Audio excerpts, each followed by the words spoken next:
Archimedes ने कैसे सिद्धांत दिया था? वो प्लवन का सिद्धांत, यानी पानी में आदमी कोई डूबता कैसे, तैरता है तो कौन सा सिद्धांत लागू होता है। तो इसके लिए वो उन्होंने बहुत सोचा, यानी वर्षों मेहनत की, परंतु उनको समझ ही नहीं आ रहा था कि ऐसा होता क्यों है। वो एक बार नहा रहे थे, अचानक उनको ये पता चला कि अरे ये कैसे होता है, और वो नहाते ही अवस्था में दौड़े यूरेका यूरेका बोल के। तो उनको ये भी ध्यान नहीं था कि वो कुछ पहने हैं या नहीं पहने हैं। तो ये वैज्ञानिकों का ये डेडिकेशन है, समर्पण है। ये समर्पण की आज की पीढ़ी को बहुत जरूरत है।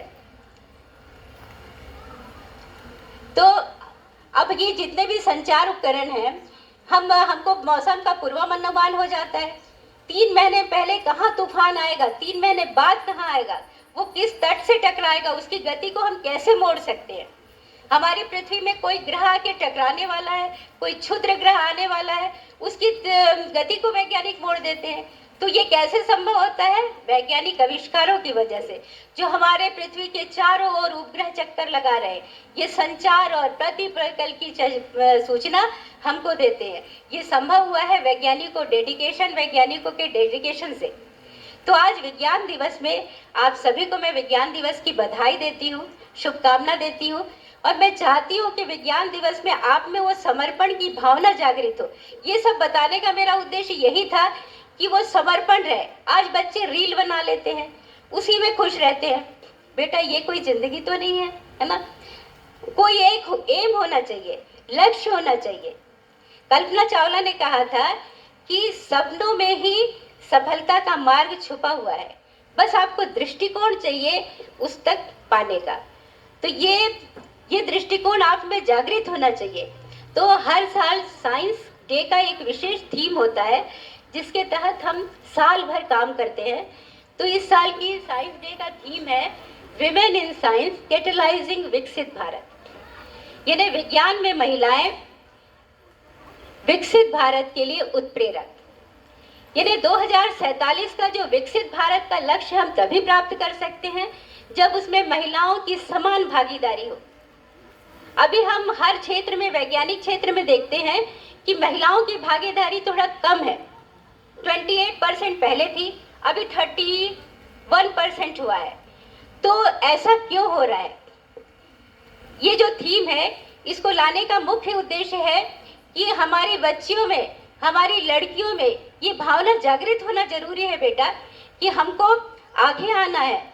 अब आप उस समय की कल्पना करिए जब समाज में इतनी रूढ़िवादिता थी, जब समाज में आगे आना मुश्किल था बच्चों का।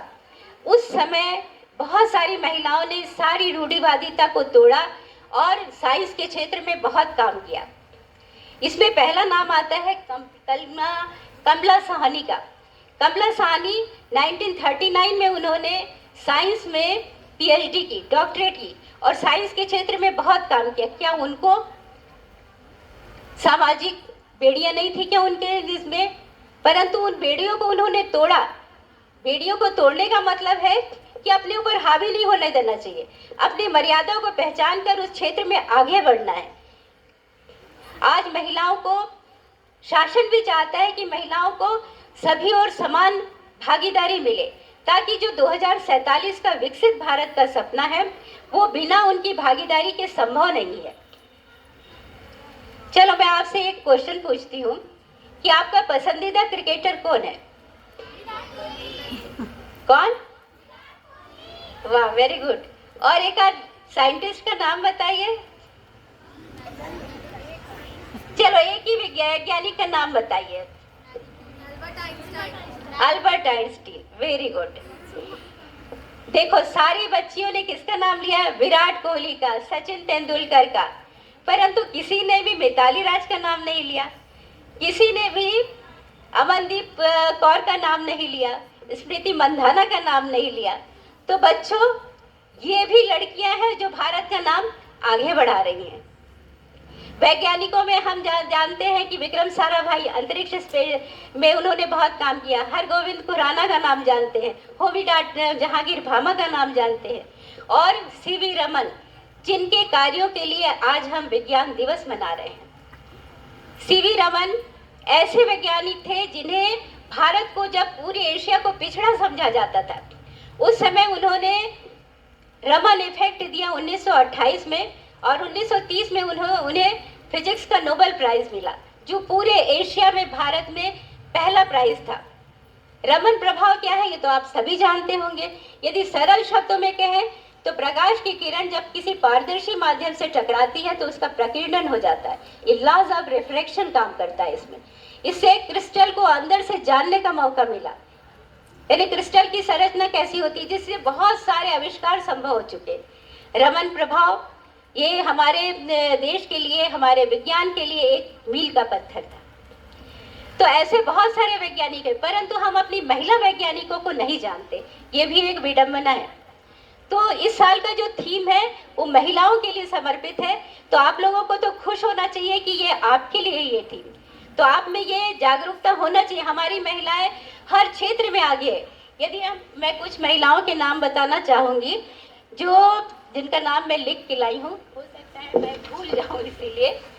तो इसमें पहला नाम आता है जानकी अम्माल। ये जो जानकी अम्माल है, इनका जन्म 1897 में हुआ था। बताओ कितने पहले की बात है, जब देश गुलामी की बेड़ियों में जकड़ा हुआ था। और उन्होंने, जानकी अम्माल ने वनस्पति शास्त्र में उन्होंने पीएचडी की, और मक्के की क्रॉस ब्रीडिंग और जितने भी बीजों की क्रॉस ब्रीडिंग की, जिससे आज हम जो मक्का खा रहे हैं जो मीठा होता है, ये उन्हीं की बदौलत है। 1957 में इनको पद्मश्री दिया गया। तो ये बताइए किस जमाने की वैज्ञानिक थे। उस समय बहुत बेड़ियां थी बेटा, उन बेड़ियों को तोड़कर वो आगे आई। इसके अलावा आनंदीबाई जोशी, ये बाहर इन्होंने विदेशी डॉक्टरेट की और वो इंडिया में आके बहुत काम कर रही थी, परंतु 1922 में 22 वर्ष की उम्र में उनकी मौत हो गई। असीमा चटर्जी, इन्होंने कैंसर चिकित्सा के बारे में बहुत काम किया, मिर्गी के लिए, मलेरिया के लिए, और इनको भी अवार्ड मिला था। अन्ना मणि, ये मौसम वैज्ञानिक हैं। ओजोन परत की रक्षा के लिए इन्होंने काम किया, वायु ऊर्जा के बारे में काम किया। इसके अलावा किरण मजूमदार शाह, इसका नाम तो सभी जानते होंगे, वो अभी की हैं। किरण मजूमदार शाह ये बायोटेक्नोलॉजी के संस्थापक है और बायोकॉन लिमिटेड की संस्थापक है। जैविक दवाइयाँ बनाती हैं ये।